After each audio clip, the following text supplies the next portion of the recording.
But we should be in that legislative room talking about laws that we need to protect basic human rights. Supporting organizations and candidates, challenging federal and state agencies, nose to nose with them. They have no idea they've got these human rights obligations. What are creative, tactical, strategic things that we can be doing at those agency levels to be bringing human rights into the work that they should be doing on our behalf. And then last, I just want to recognize the important work towards a just transition by people around the world, fighting for their communities, fighting for their families against polluting industries.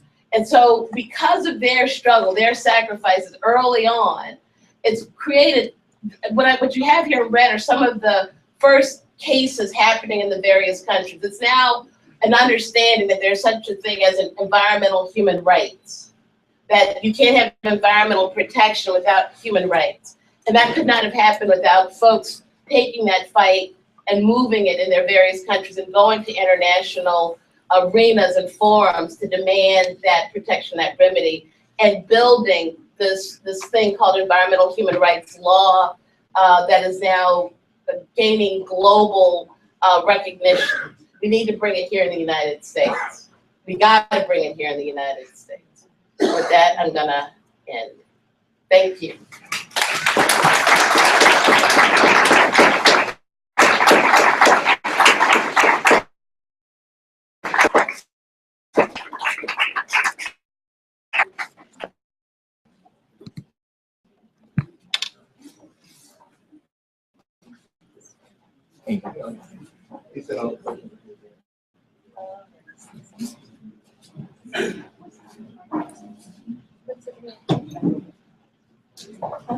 Hi guys, how are you?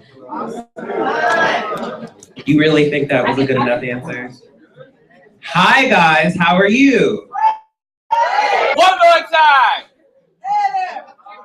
No, come on.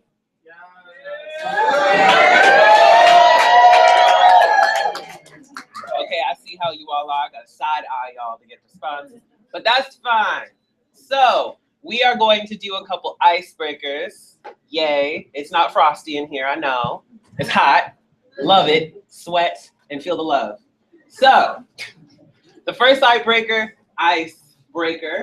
is a little bit of story sharing. So just being mindful of where y'all are from, because I know there's a bunch of different people from a bunch of not similar, but similar states, same states. So we have a couple questions as prompts. And then if you are feeling the inspiration, please rise, state your name, state your state that you're repping, and share about 60 seconds or less, depending on your feelings, based on these prompts, okay? Can everybody hear me? Yes. Yes. Okay, these are your prompts. What are you bringing to the PMA? Here. Who are you? Who are your people? What is your power? So, I'm going to say that again. What are you bringing to the PMA? Why are you here? Who are you? Who are your people? What is your power? Take a moment to think about that, a good 15 seconds. And then raise a hand or a body.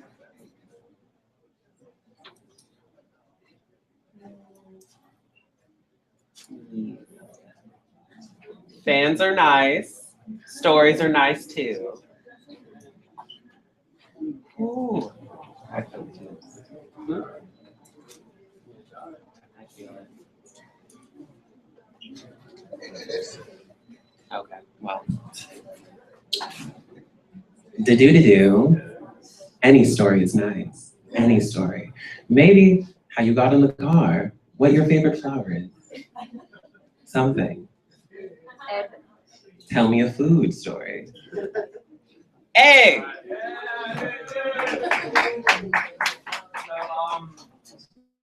A little bit, not from Alabama, and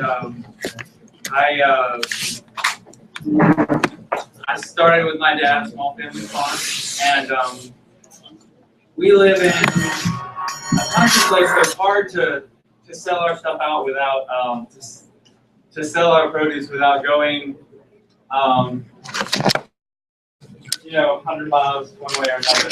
But there's a lot of poor people around where we live, and there's a great need for food, healthy food, and it's and then at the same time we have a great need for selling our stuff at a reasonable price. So it's very difficult for us to sell locally to our neighbors, and so I had this idea as I was getting ready to come here. One thing I've been involved in lately is seed swaps, which are really fun, and everyone benefits greatly from seed swaps. So I was thinking I could get together with some of the local people and start getting them to grow stuff themselves, and we could have vegetable swaps.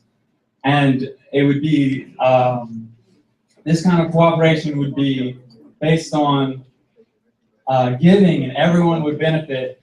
We would have seeds swapping and vegetable swapping. And so we would have awesome, thank you. We all know that 60 seconds can go by really fast, and we all talk here, so that's why 60 seconds is a really nice thing. So this is just a bunch of those 60-second little mini story shares, because we're a bunch of really interesting people, and we should be knowing each other as people. So, hey, I got a story in the back. I'm coming. Well, you want to come? Okay, we can make this work. We are coming to the social forum with passion for justice, and we are the Farm Worker Association of Florida in the Republic of Florida, and we're here to fight for justice for farm workers, and we drove all the way here on behalf of farm workers to fight for immigrants' rights, social justice, and environmental justice for farm workers. And our story is that we are bringing youth to this social forum, and I hope that youth being farm worker justice and for justice for Yep. Excellent. Excellent. Yes. Hey, you with the fro. Rise. Folks can turn on the light. Oh yeah, light. That's the thing. So, hello, my name is Justin, and I'm from San Antonio, Texas. And then this workshop actually kind of got me really interested, because during San Antonio, when as I was a child, the summers weren't so hot lately, and now knowing that it's our world's getting even hotter and hotter, I started to learn about global warming. And looking at this, like, I wanted to find out, like, how can we have less pollution, less toxins into our airs? And then after coming here, I even found more information than just Texas, but Louisiana, Mississippi. And I also, my story is actually basically like how to stop from our world just dying, us, and how to stop this pollution and balance the carbon levels where we're not going into major heat and we're not going into an ice age.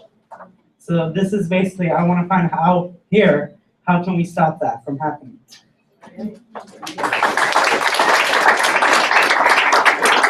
Yes, you, come on up.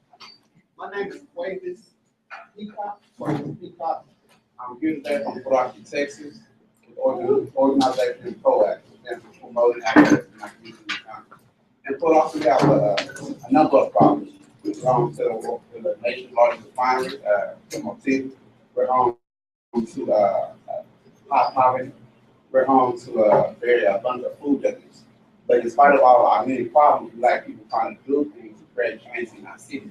And so me and my friends got together to do that. So I'm here today to network and to learn from other organizers who are building things in their hometowns, and hopefully we can share some things that we build a greater world together.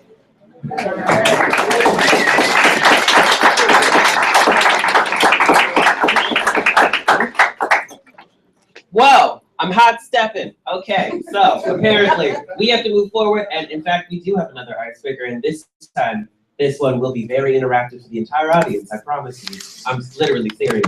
I know it's hard to believe. So, somebody, shout out your region. How much of a sassy black queer do I have to be to get a response here? You better shout out your region. Thank you. Say it like you mean it. Oh, I know. I am not attempting to give anybody a side-eye glare. It's just, oh, the heat of my life. Okay, so this was originally going to be an identity walk, but you know, rain and wetness is not about to be about that life and mosquitoes. So instead, the little text, gonna read some things. Instead, this is going to be what you might call an identity raise up. So this basic principle, instead of stepping up and stepping back, raise up as you are able. That could mean standing, that could mean raising your arm, that could mean raising something else, that could mean sitting in silence. I'm gonna read this, and then we're gonna get to some statements, okay? Yes? Okay, call and response, it's a thing. Okay. Hey.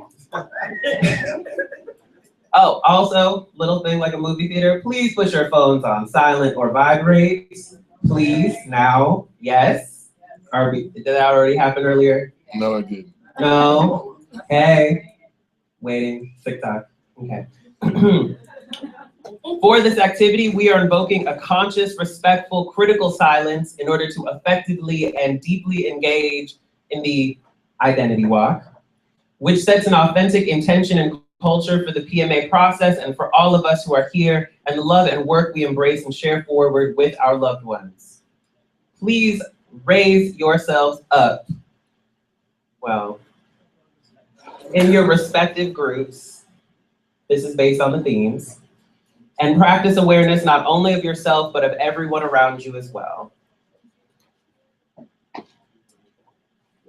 Okay. Raise up if your ancestors were denied the right to citizenship.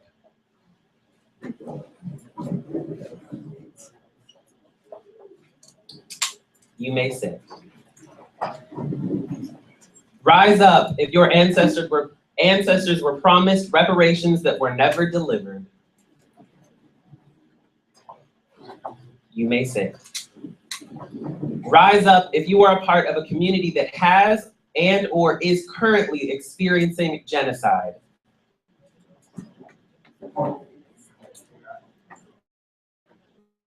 You may sit.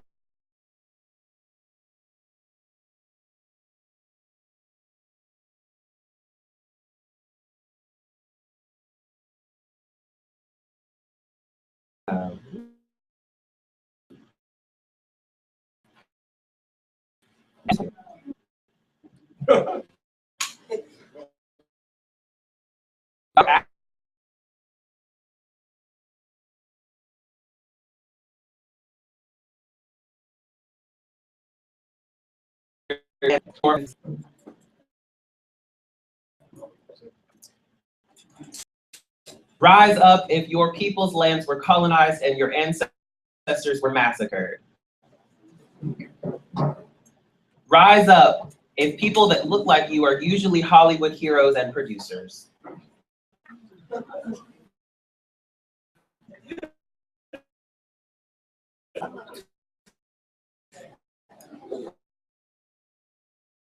The question. Rise up if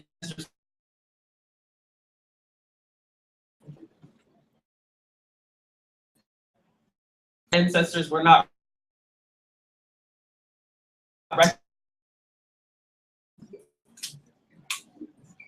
And remember, people, keep it quiet. Rise up if you and or your music is considered thuggish. And look around you for full effect. Rise up if your food is considered ethnic or international. Rise up if you can easily find positive representations of you and your people in the mainstream media. Rise up if nude colored undergarments suit you and your people's skin tone.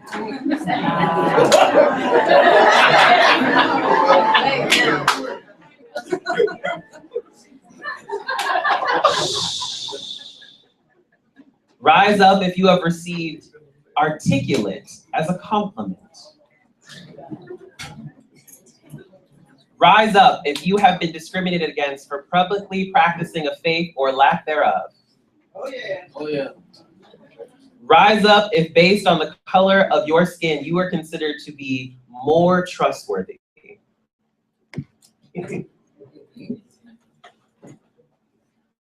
You know, way up, you know. Rise up if you have experienced police harassment because of the way you look.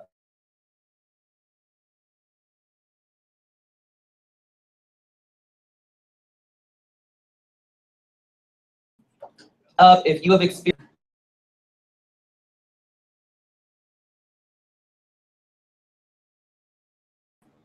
rise up if rise up if there is a heavy police presence in your community.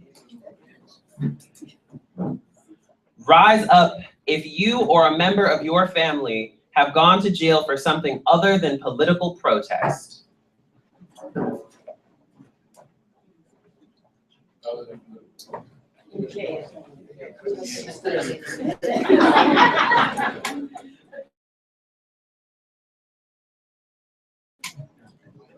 Up, our preferences.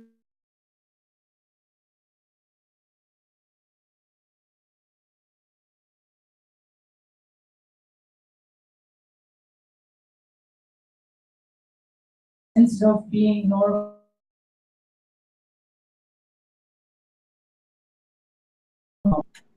Right to show your community.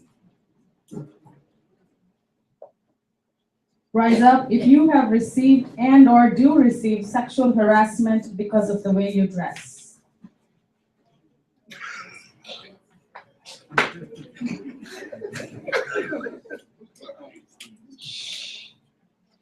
Rise up if you have student loans from completing a bachelor's program or higher degree.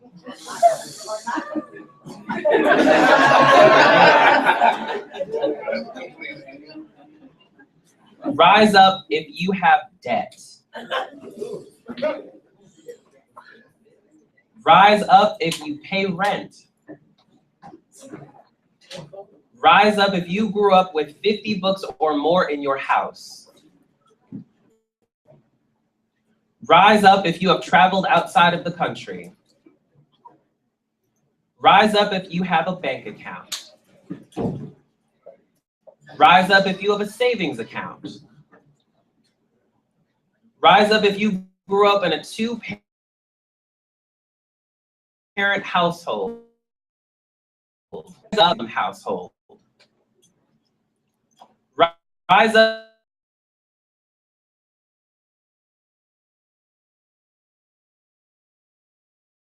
if step. Rise up if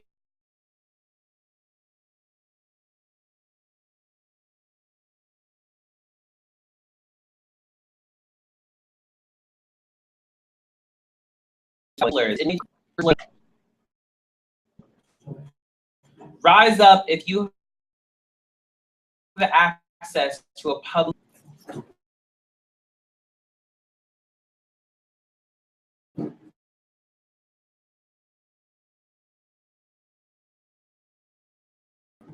have or will inherit land, money, jewelry, stocks and bonds.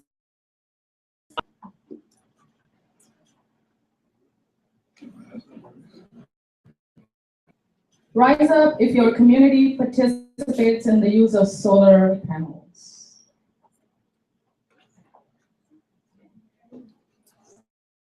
Rise up if your school has divested from fossil fuels and private prison industry.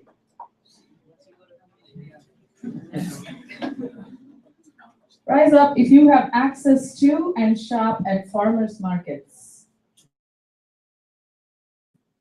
Rise up if your regular grocery is Whole Foods, Trader Joe's, or such equivalent. Rise up if you are an active member of a co-op. Rise up if you recycle.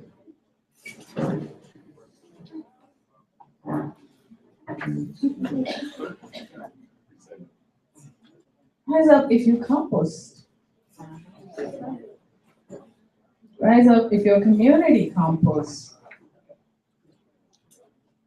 Rise up if there is maintained green space in your community. Rise up if you live in a revitalized urban neighborhood, as in gentrified.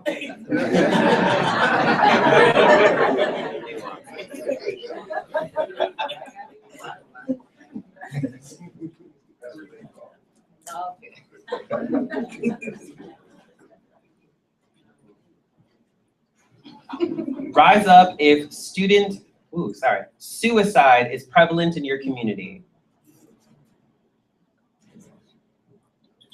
Right. Rise up if alcoholism is prevalent in your community and or drug use. Rise up if mental health challenges are common in your community. Rise up if there are free and or affordable health clinics in your community. Rise up if you have access to one or more grocery stores within a 10-mile radius of where you live.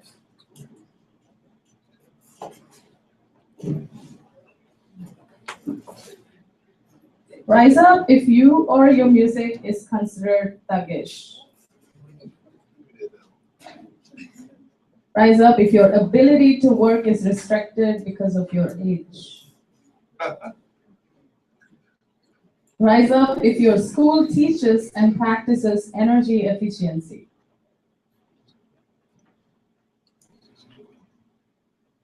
Rise up if you are seen as less intelligent because of your age.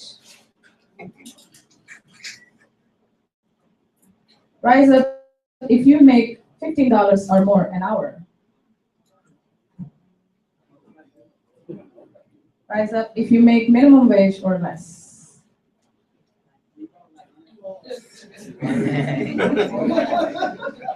Rise up if you're living paycheck to paycheck. Rise up if you have a car. Rise up if you have access to reliable public transportation. Rise up if 2 or more people in your family work minimum wage jobs. Rise up if 2 or more generations of your family have worked and or are still working jobs without benefits. Rise up if your job provides 401k. Wasn't that interesting? Yes. Oh, I so believe you. So this is this kind of statement. We understand that race is present throughout all things. We also understand that heteropatriarchy is real and woven into the fabric of our society. Thus, we are working to deconstruct these interlocking oppressions, both those mentioned and those inferred, and build our power in order to manifest a just transition. As we move through these next few days and beyond, keep in mind the importance of intersectionality and accountability to self and others. As an individual, you are made of a collection of unique experiences and various truths, a community all your own, deserving tenderness and listening. As a member of community, we must each understand that all peoples carry this spectrum within themselves. And this is also why we have developed community agreements, which you will see posted around the space. And just to give them some verbal voice, because those are tiny letters, you know, they are as follows. Respect the agenda, respect the facilitator and facilitation, step up and step back. We can imagine what that means if you do a lot of talking, or if you don't do a lot, you know, keep yourself in mind. Regulate yourself and be mindful of your privileges. Frank exchanges of different views are welcome, but done respectfully. We all know we're passionate, but, you know, no attacks on individuals and organizations.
that they set.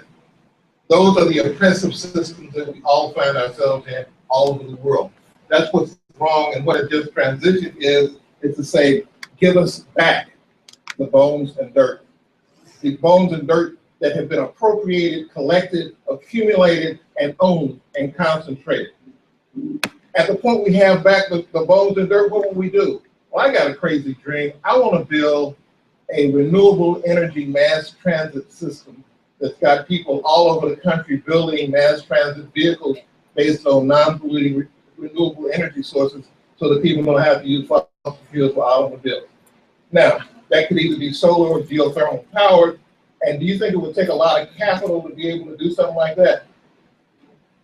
Oh, it would take an enormous amount of capital to do that and build it as a base. We're talking about billions and billions of dollars. Do billions and billions of dollars exist? Of course they do.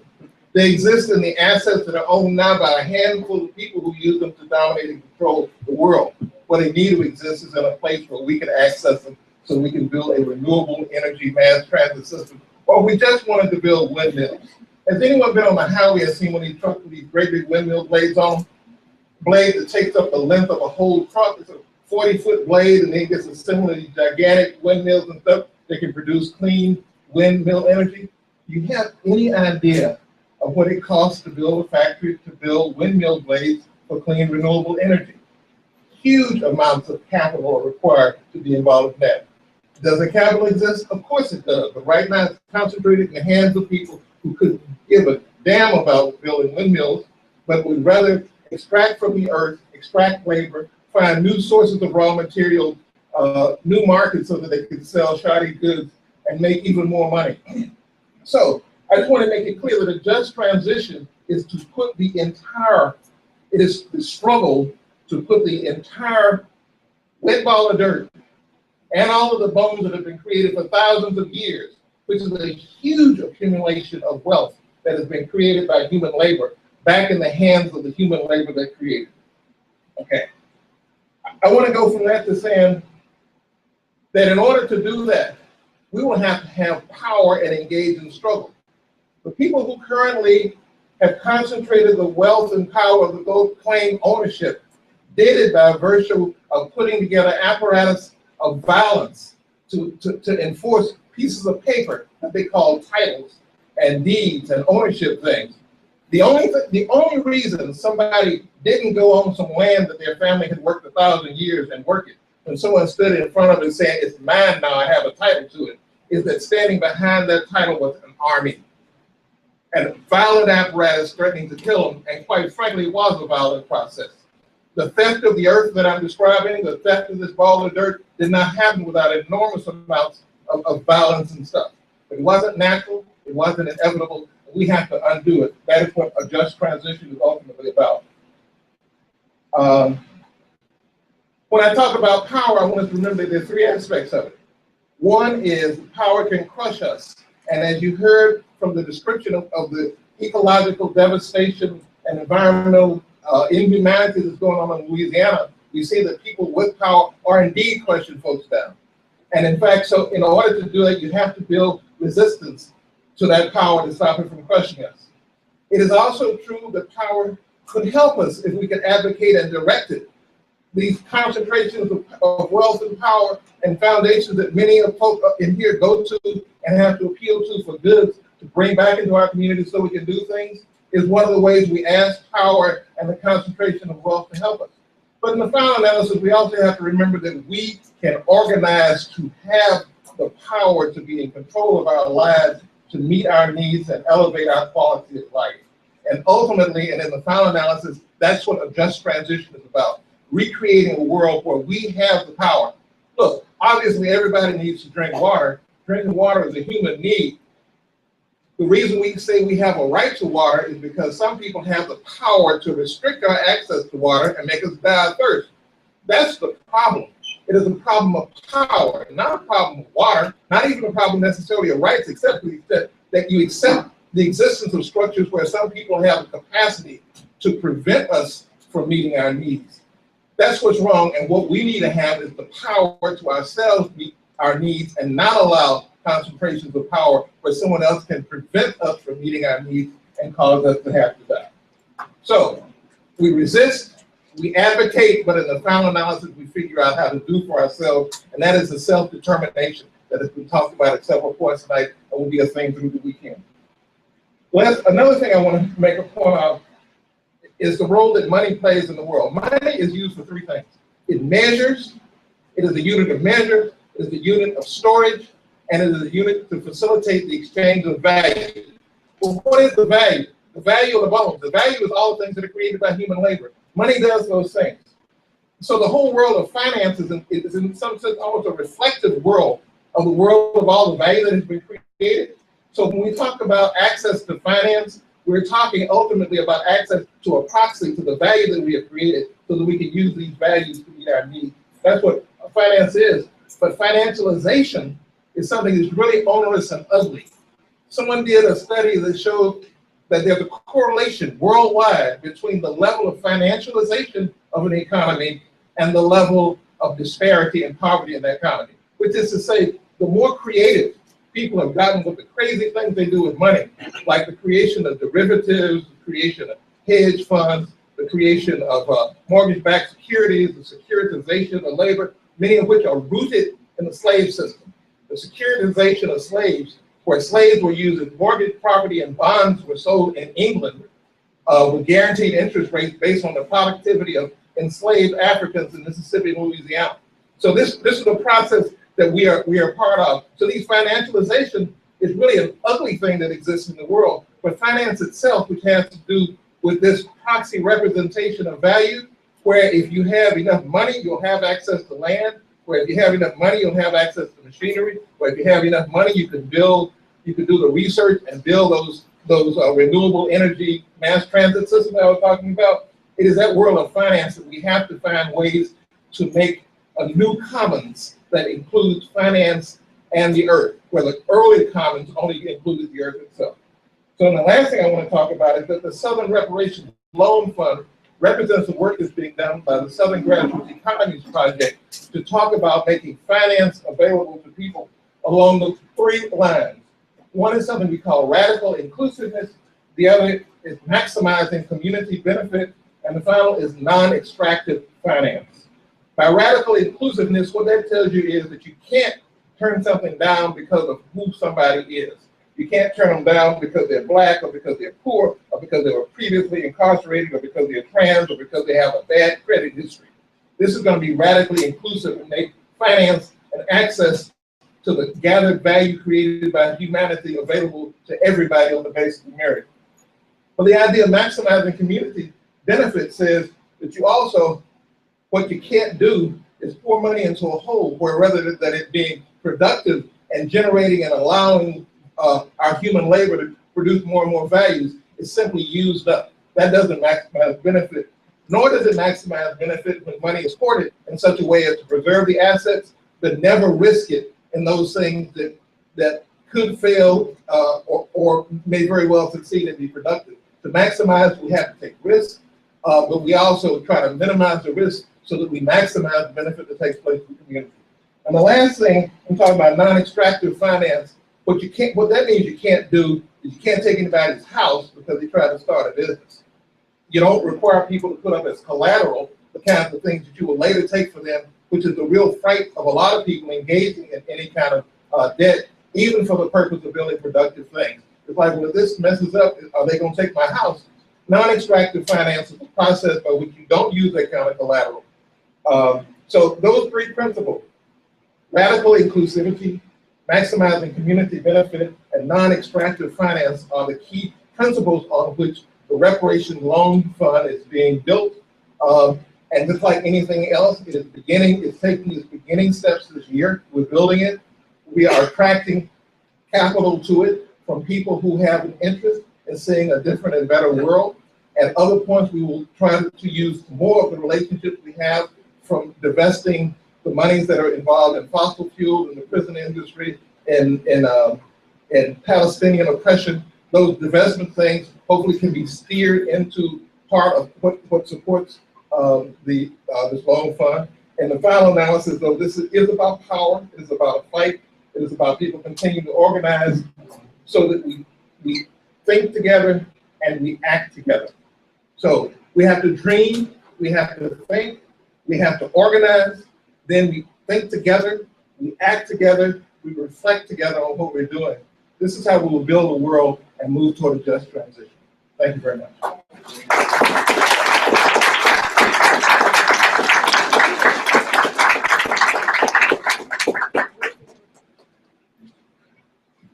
Buenas noches. Can you hear me?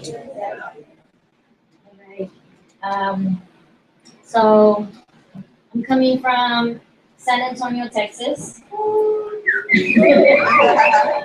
And, you know, we're a big oil state, as many of y'all know. And, you know, sometimes it's difficult organizing and working in states like that. But one of the things that builds us together is energy and how energy is produced, and the many ways we don't have energy. Energy, just like power, has different meanings in different communities. And if I asked the room, we'd have dozens and dozens of different definitions for what energy looks like in your community. And in my community, it looks like fracking. It looks like petroleum oil. It looks like nuclear energy, and the list goes on.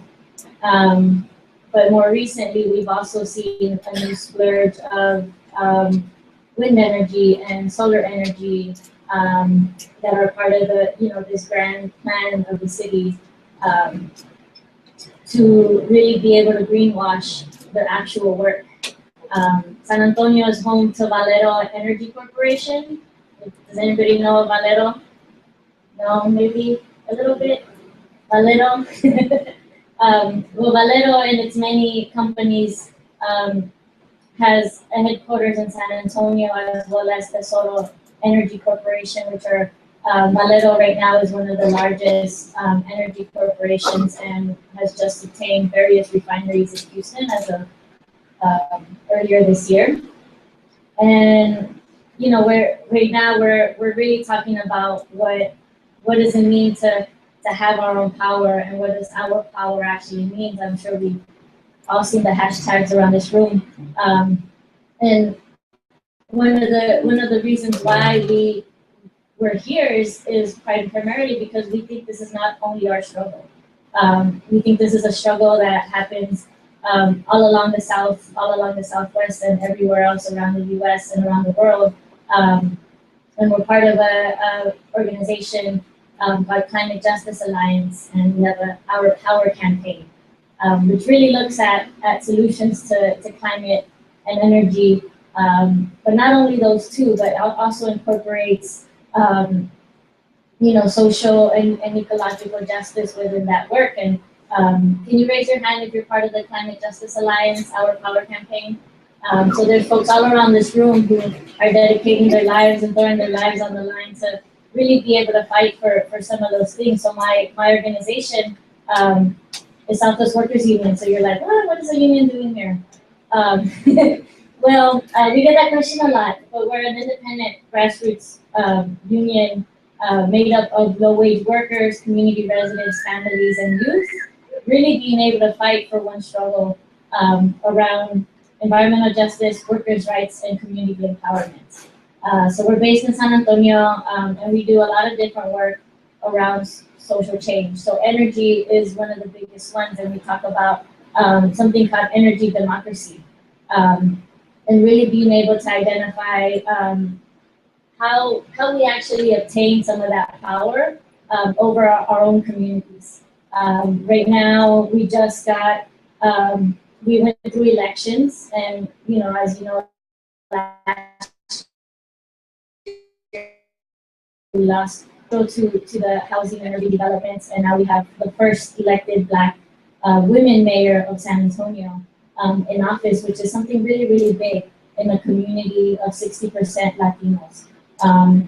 And it's really important because right now we're at a transition state. We're at a state where we could really be able to move some work on the ground. In San Antonio, we have 3 plans going into or being developed right now. We have a comprehensive plan, the transportation plan, and a sustainability plan that are all being reworked. And there's a timeline of 8 months to do it all and plan for the next 30 years in 8 months, which is intense, right? But that's how our cities work, and that's how corporations work.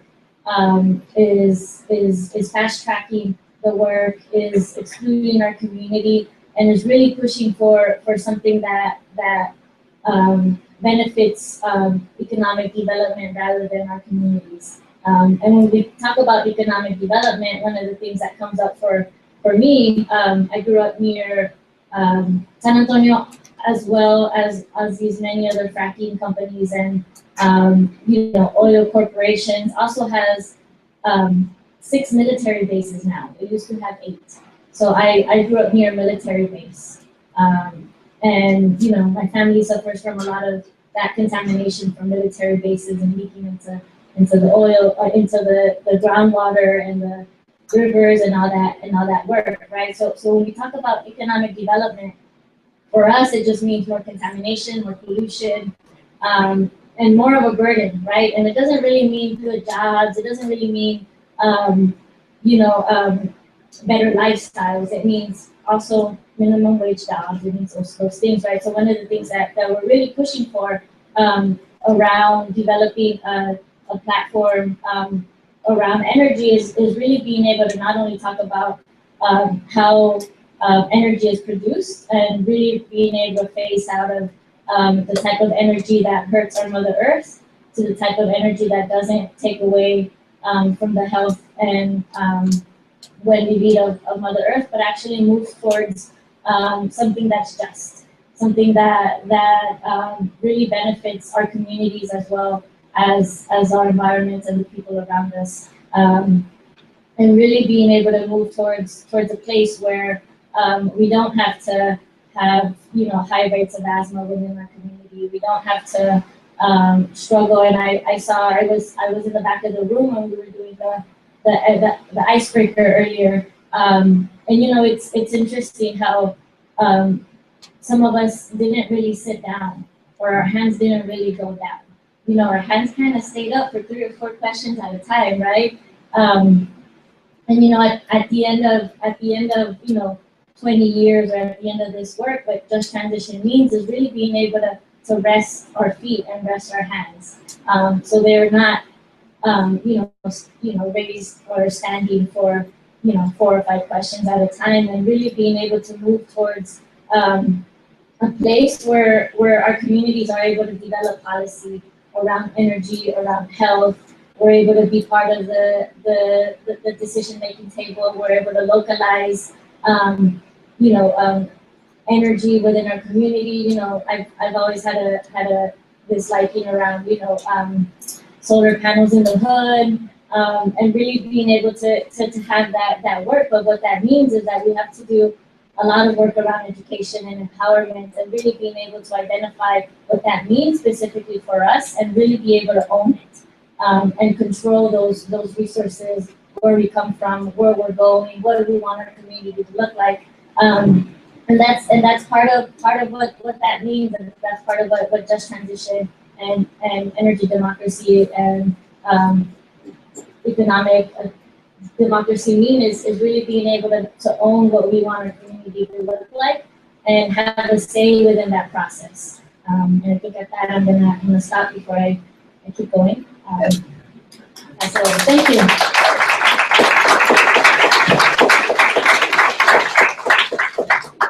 Hey everyone, I'm Brandon King, a member of Cooperation Jackson here in Jackson, Mississippi.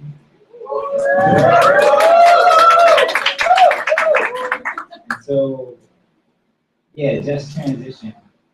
When I think about Just Transition, I think about kind of the world that we're currently living in and how it's extremely destructive, extremely, it's not a cool place to be a lot of the times. People don't have what they need in order to survive. And our world, as the young brother said, the planet constantly getting hotter and hotter, or like freezing cold in certain places, and like this is real. Even when we look at the weather today, you know, the seasons are changing as a result of the extraction that has been happening over decades. And so for me, a just transition, it means creating a world, creating a space, creating a place that affirms our lives, that we can be, that we don't have to be in the grind, we don't have to be cogs in the machine, but we can actually construct our lives the way that we want to, and not have them controlled by outside forces, right? And so I feel like a part of this experiment, this project that we're working on in Jackson, Mississippi, is us figuring out how to do those things collectively, do those things together, make mistakes, but hopefully as we're moving along, we're making better mistakes and moving forward in a transformative sort of way. Just to kind of give y'all a bit of context on Mississippi. Mississippi is rich with history. You know, enslaved Africans were here. They say that Mississippi was the most wealthiest state before the Civil War, and it's kind of telling that, you know, after the Civil War it becomes the poorest state in the Union. If you look at that labor, that extracted labor, that free labor that built, you know, the most wealthiest state in the Union before the Civil War, you know, that was, you know, my ancestors. That was Black people here, and that's where I feel like the power is. You know, I feel like that ancestral energy runs through our veins, it runs through our blood. We can't, we shouldn't disconnect ourselves from what's running in us, what's in our DNA. You know, and so when I look at this work, when I look at, you know, how we're building the world that we want to see, it's always looking back, you know, to folks who have done it before. And I think about co-ops in Mississippi. You know, I feel like co-ops, like, for me, it's been like a buzzword over the past like 2 or 3 years. And I had no clue that, like, right after slavery, you know, right after folks, you know, were emancipated, there were mutual aid societies. You know, that Sojourner Truth was like a part of mutual aid society. That there were insurance co-ops. There were co-ops that were together to make sure that you could bury your loved ones. All of these things, all of these structures were built. So it's not like it's a lack of education. It's not like it's a lack of know-how. Something that is always constant, that we constantly kind of sort of forget about, that there's been constant violence to prevent our communities from doing what we kind of have a sense for, we're doing for ourselves. And so, yeah, so I feel like the whole building alternatives is really important. I feel like the whole building institutions is really important, because the thing is, the system is not going to stop doing what it's doing on anybody's clock, right? You know, we can constantly sort of beat ourselves like against the wall, like, you know, fighting against, you know, whatever sorts of things that they're bringing towards us, and forgetting to build the world that we want to see, or we can try to do it in tandem, right? You know, and so I feel like Cooperation Jackson is putting forth a vision for building what the new can be. You know, how we can see it, how we can visualize it, but also trying to build a movement where we can see us being in control of our own lives and making decisions that affect our lives, instead of having them decided by people who give a shit about our community, right? And so, yeah, so y'all are in the Lumumba Center for Economic Democracy and Development. This is the place where we're going to be, we're actually in the process of building co-ops. We have urban farming co-op, we have a demonstration site in the back. We have Nubia's Cafe. It's a catering co-op, which y'all are eating some of the food right now, or y'all just got finished eating. And we also have a recycling and waste management composting co-op. And so the reason that we started off with that, like first class, is because we wanted those co-ops to be interconnected and independent. And so the food that we grow, we're gonna sell it, in the catering company. Whatever recycled, waste or whatever happens, and food waste, we're gonna give that to the recycling and composting co-op, and they're gonna make it into compost, give it back to the farm, right? So it's like its own sort of economic ecosystem, and so like, for us, it's kind of like start small. We got the front, the plot, and the back, but we also, are building and expanding to bring it to scale. So, start with this basic vision, but build up and build broader. That's the goal and the vision behind what we're doing. I feel like Chokwe Senior was around. He was actually doing some of the things that a just transition calls for, in terms of setting up people-centered processes for decision making. The People's Assemblies, I believe they formed a little while after Hurricane Katrina. So, and we're coming up on the 10-year commemoration of that. And those meetings, those gatherings were primarily for folks to come together. They see their city, their place broken, and a lot of folks dealing with trauma. How are we going to be able to take care of ourselves? How are we going to be able to take care of each other? What sorts of things do we need the city to do? What sorts of things can we do ourselves? Those were the types of discussions that were happening. All the way up to this day, that we still have people-centered. So a people-centered process for decision making, I feel like is essential to that control. To being in control of our lives. I feel like one thing that I learned from Ed, I'm always like taking notes, like around he drops science. Like he says, like we're taught to be consumers, and that's the one sort of aspect of life that we're sort of subjugated to, like we're and we're kind of programmed that way. It's like, from the advertisements, from just everything that we see, it's like, but we're never taught, about other aspects that this machine, that this society kind of functions on. We're not taught to be producers. We're not taught to be distributors. And it's nothing in our human capacity that makes that outside of our means. It's just that we have to, I feel like, open ourselves up to those possibilities and actually create those things, for ourselves.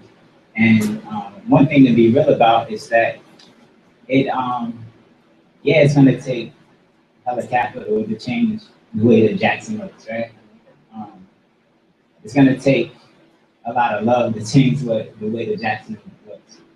I feel like being realistic about like kind of what we're dealing with and what we're facing, like that's real, but I also feel like the most important thing that can sort of push us towards the world that we want to see is people being transformed. So us thinking differently about how we relate to each other, us thinking differently about kind of our human relations and our interactions within this ecosystem that we're a part of. I think about state violence. State violence is just a response, or it's an actual sort of, it's an ecological imbalance. That's what state violence is. And so thinking about the death of Renisha McBride, the death of Ayanna Jones, the death of Mike Brown, like the list can go on. I think about climate change. All of those things are interconnected. It's our our society being in this destructive, capitalist kind of ways of relating that is eating us and like making sure that our children don't have a future. That's what it's doing. And, I feel like a way that we can work towards shifting that is by us realizing the power that we have in ourselves and the power that we have with each other. Part of sort of, creating the world that we want to see. I know for me, I don't like to have a boss. I don't like to work for someone. I'd rather work with people. I'd rather work kind of in a horizontal sort of way of relating, where we're making decisions collectively. And so that's the way that we roll in Cooperation Jackson. We make decisions based upon consensus, and we struggle on certain points, and we try to come to a ground where everyone is in agreement about which way forward. And so if we're trying to create a basic co-op to do this, we want to create this ward to be doing this. We want to create Hines County to be able to do this. We want all of Mississippi to be able to do this. Eventually the whole world, where we're all making decisions, based upon what makes the most sense for us. I feel like that's an aspect of self-determination that is very real. And I feel like it's ways of relating that are ancient. They're not something that is new. It's something that we know, or that we have to relearn, from the way that we've been colonized, right? And so yeah, I'm excited, about the Summer of Our Power. This PMA is kicking it off. This is the first kind of public event where we're talking about just transition. We're trying to spread it, and trying to let people know that, communities, that are on the front lines that have been experiencing kind of the hardship of the extractive economy have ideas about which way we can go forward. We don't have to always have to listen to folks outside of our communities or folks with a lot more resources, for them to determine what we do and how we roll. I feel like we can do that, and this right here is a testament to that. So yeah, thank y'all for being here. Appreciate it.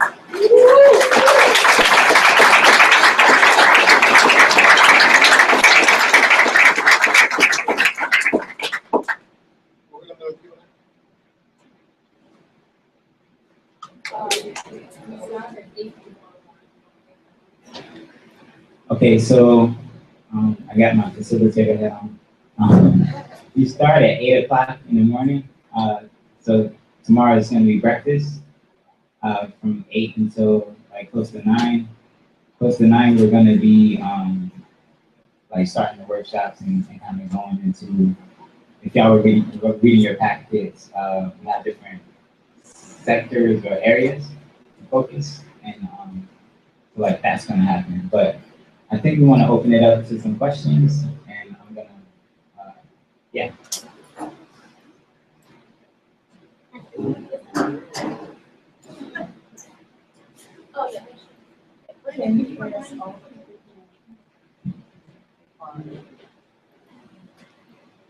Sidebar. Everybody who is in a dorm this evening at JSU, would you please meet me outside in the corridor right now? Thank you. Also, Monique Harden is still here, so if you had any questions about her presentation, she'll be down. Come up.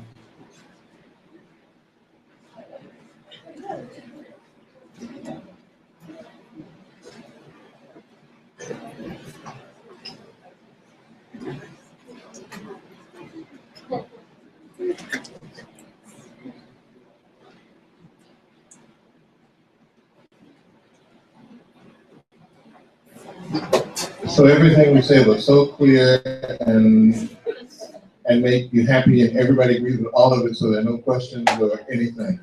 This is remarkable. Oh, I'm a very simple knowledge. I just want to know if there's a way that I could access that presentation that you made so that maybe I could use it other ways. Sure. Did you get my contact information down? 504-919-4590. Just give me a call. Mhm.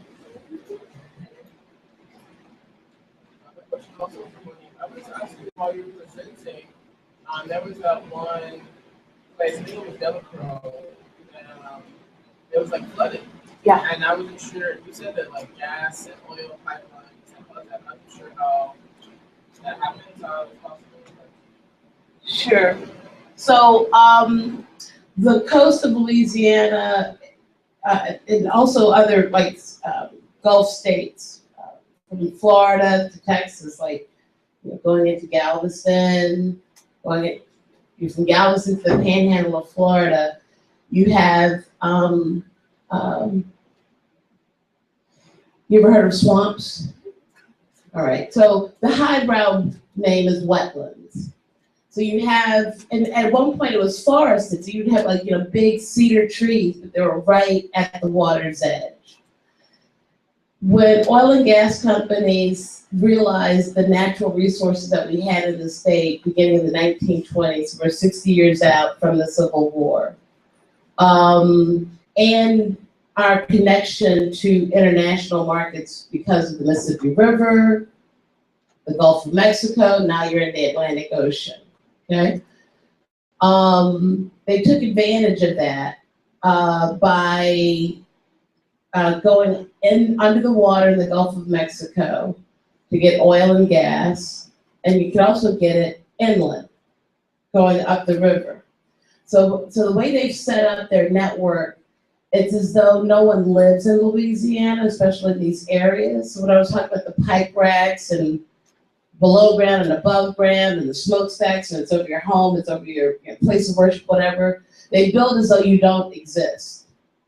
And so specifically with the water inundation, when you put a pipeline on through that vegetation, you are cutting through it to install the pipe from your rig in the Gulf waters to a terminal or wherever you're bringing it inland in the state. And so I actually had an image I could have brought with me, might have with me, but it's an image of the Gulf states, and it looks like somebody with really bad varicose veins. When you look at all the oil and gas pipelines, it's hundreds, beginning 1930s, decades and decades and decades, crisscrossing from the Gulf waters up through the coastal areas. And so when you put a pipe when you cut through that vegetation is fresh water from the Mississippi River. But you're introducing salt water from the ocean through the Gulf. And that salt erodes the land, it erodes the root systems of the plants and the trees. And so that's how the inundation takes place. If you think about it, if you've ever been on a beach and you scoop sand where the water comes in, where the tide comes in, when that tide leaves, what you scooped is now bigger. And so it's that same kind of process in terms of what you dig out to put that pipeline in gets bigger and it continues to grow. And you also have that effect of the effect of the salt water on freshwater vegetation. So that's why. So over time, it just took a matter of we've lost in the state of Louisiana alone coastal lands that are about the size of the state of Rhode Island. So this coastal erosion is a very serious problem, and much of it is due to oil and gas operations in the Gulf, and through that heavy network of pipeline. Yeah. Huh? The The beach sand. A good analogy, yeah. That just totally personalized. I almost went there, but I thought I was running out of time. This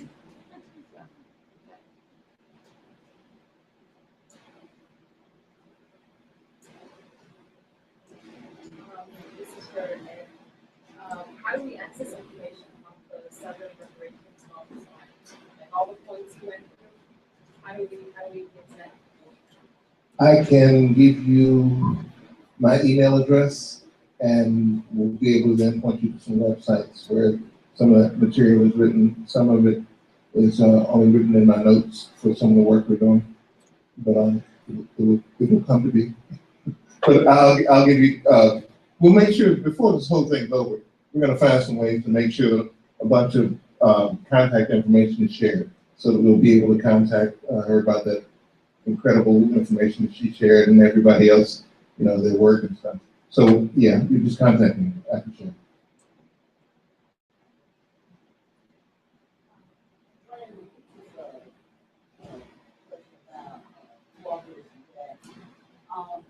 I'm curious as to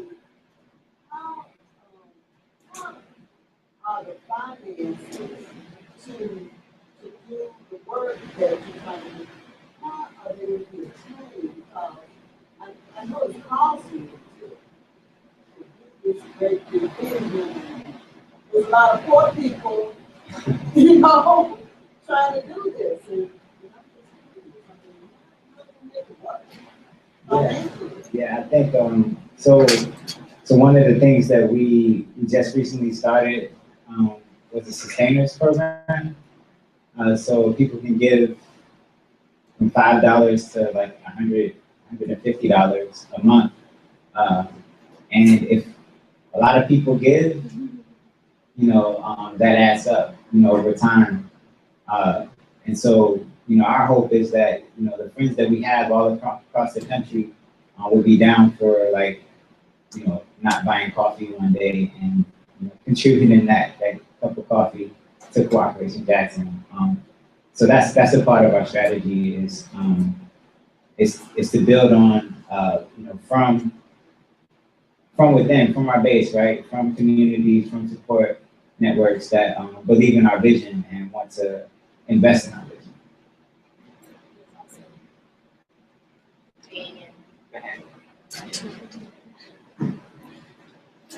But I think what Ed talked about was important. Oh yeah, sorry. I'm acting as if everyone knows me. I'm Saki with Cooperation Jackson also. And I guess I wanted to add just kind of like the links even within the room. And so Cooperation Jackson is a part of the Southern Grassroots Economies project that Ed is talking about. And I think we're all trying to think of ways in which we are able to, I think, responsibly engage in the practices, but also trying to attain like resources and capital. And so that has to be a big part of it, right? But even if we're engaging in that and talking about like, well, what does it look like if a college divests and then has money, and how do we have it in the community in order to support something like this in Jackson or something in San Antonio, or, you know, all the places where it's needed. We are trying not to lose track of the self-determination that we have in our history in terms of also having our folks collectively pool money who don't have it, but it's like, we do have it. You have money, if you have a little or if you have a lot, you spend it on something. And so I think for us, it's kind of like trying to have those things, the mixture of it, and then being able to leverage parts that we're able to have access to in order to get more.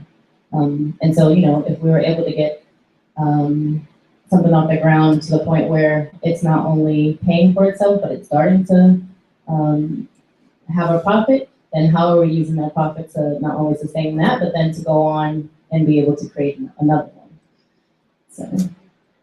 That was a very simple question, but it also, you know, our organization is set up very similar to Cooperative Jackson, kind of physically, is that we have a building and then we've got lots all around our offices. And the way we were able to do that was because we were a union, so we have dues paying members on a monthly basis to sustain that work, that then we've been able to buy our land and like pay it all off. Like within a year, 2 years of buying that land. And we're located right outside of downtown, which right now is like really prime land. But one of the important pieces for us is that, you know, coming from a Mexican background, is that you have a lot of folks who you know, don't have a lot of land or say that our land was stolen because of the Treaty of Guadalupe Hidalgo. So you have a lot of historical pieces connected with being able to just own land and being able to do whatever you wanted to do on the land without being able to get thrown off, evicted, or these other slew of things that could happen. And I think that, and being able to pay it off, not only own it, but being able to pay it off, which is the important piece too, because sometimes you can get evicted and stuff. But at the same time, that is very important, because then we've been able to create sort of a space where we're generating revenue as well. So renting it out, you know, hosting events and different things like that within that space, to really be able to generate that like unrestricted money to do our work and our programming, and to continue to buy, you know, lots or lands and things like that, to do some of this work that isn't supported many times by a lot of foundations or sometimes even the city. So I think that's a very simple question that went a really deep, long way. I just want to say that what has been identified as two components of where the money is going to come from. One is that part of it is going to come from us. And, you know, for everybody who thinks, well, you know, I shouldn't have to pay for that. It's like, you know, how much are you willing to pay to be free? You know, during slavery, enslaved people would work a little extra sometimes and save up huge amounts of money so they could buy the freedom of their family. So there's something meaningful and powerful about that. It is a reflection of the determination that you have to do something for yourself. So in the cooperative world, we talk about it having some skin in the game, that you really need to put up something. So the fact that Corporation Jackson is doing this massive kind of donor program, trying to get people to donate, the way the Southwest Workers Union has engaged in having membership dues. I know the Florida Farm Workers Association of Florida has dues structures and gathers resources to do its work. When we're building a co-op, their membership ownership shares, so the 500 people who will be part of the RCC grocery store put up $100 a piece so they can be part of this effort. But that's not all the resources it needs, nor is it all that it deserves, because like I'm trying to say, the rest of these resources that all pile up that some people claim is theirs, is stolen, all right? It's not theirs, it's stolen. They stole it from who? All of us. So we want access to that. We want to democratize the access to that wealth too, at the same time that we reflect our own seriousness about it and put some skin in the game. So between those two processes, that's where we are ultimately going to get access to what we need to build the things that we need for our own freedom and full humanity.